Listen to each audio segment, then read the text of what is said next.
What if I told you there was a time when hundreds of people in a European city were gripped by a force so powerful, so bizarre, that they couldn't stop dancing? Not for minutes, not for hours, but for days and then weeks. Some danced until their feet bled. Some collapsed in exhaustion. And dozens, maybe even hundreds, danced themselves to death. No one could explain it. Not then, not now, but it happened. This is the true story of the Strasbourg Dance Plague of 1518. A real-life mystery so strange you won't believe it actually happened. Our story begins in July 1518. The city of Strasbourg, nestled on the banks of the Rhine, was a typical bustling medieval town.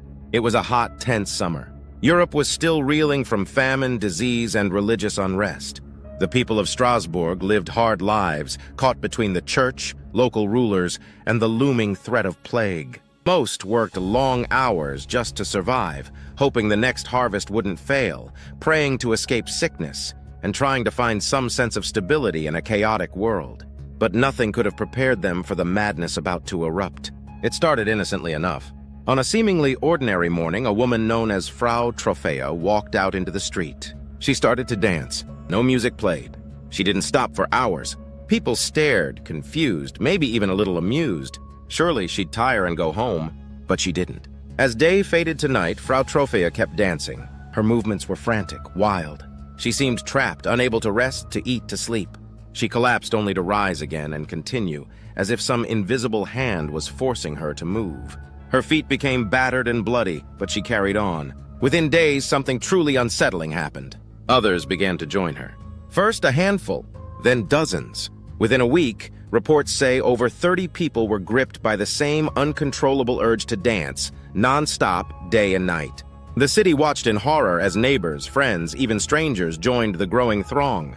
Word spread quickly through the tight medieval streets, and more people arrived, drawn by curiosity, fear, or an unexplainable urge of their own. It was as if the act of watching itself became contagious. No one could explain it. Dancers would collapse from exhaustion, some writhing in pain, feet raw and bleeding. Some witnesses described eyes glazed over, sweat pouring down their faces, lips moving in silent prayer or delirious chants. Doctors and priests gathered in the streets trying to understand. Was it a curse?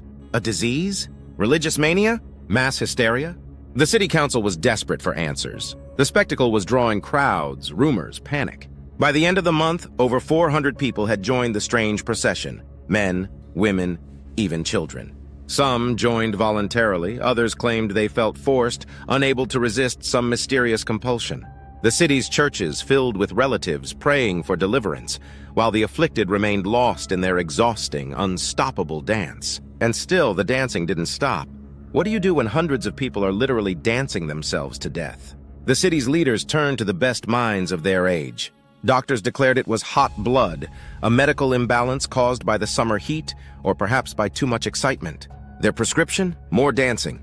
Yes, you heard that right. The authorities set up a massive stage in the center of town, even hiring musicians to help the afflicted get the madness out of their systems. It only made things worse. The music whipped the crowd into even greater frenzy. Bodies fell only to be replaced by new dancers caught in the unstoppable tide. Death was everywhere. Heart attacks, strokes, sheer exhaustion.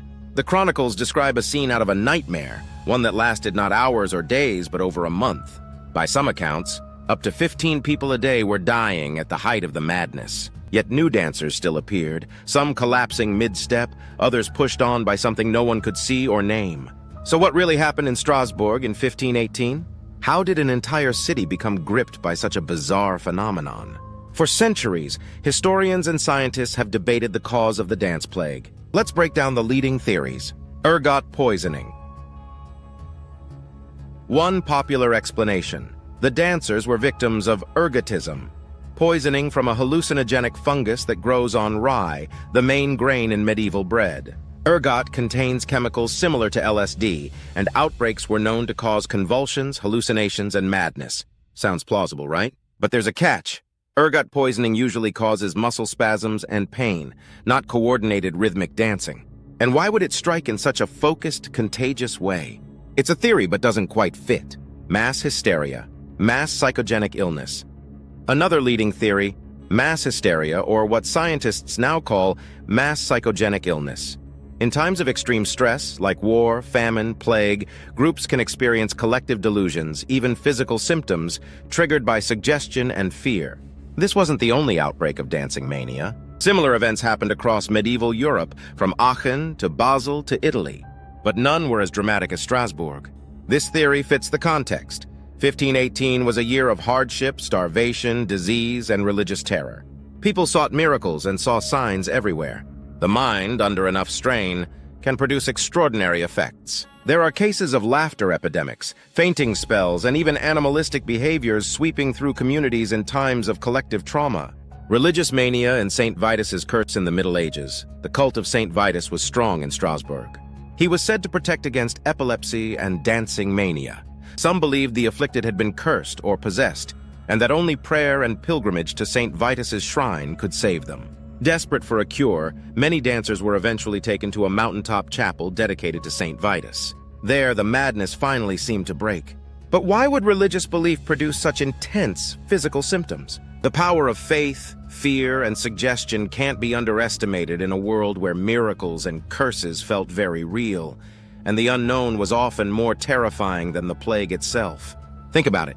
A city, a real city, descended into madness. Hundreds of people caught in a trance, moving against their will, sometimes until death. And it wasn't a myth. It was recorded by doctors, priests, city officials, and chroniclers. It's in the history books. To this day, no one fully understands how or why it happened. Maybe it was the stress of the times. Maybe it was belief. Maybe the human mind is just more powerful and more mysterious than we ever realized. Some researchers point out that the contagion of dancing fits the classic pattern of what we now call psychological epidemics, where one person's behavior sets off a chain reaction in a group under extreme stress.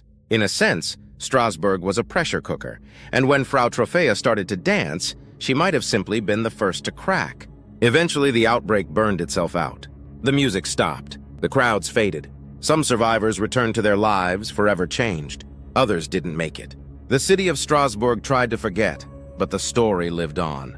Over the centuries, the dance plague has become a symbol of mass hysteria, of social stress, of the mysteries lurking inside the human brain. It's been studied by psychologists, historians, and writers. It's inspired artists, musicians, and filmmakers. But at its heart, it's still an unanswered question. How could so many people lose control together?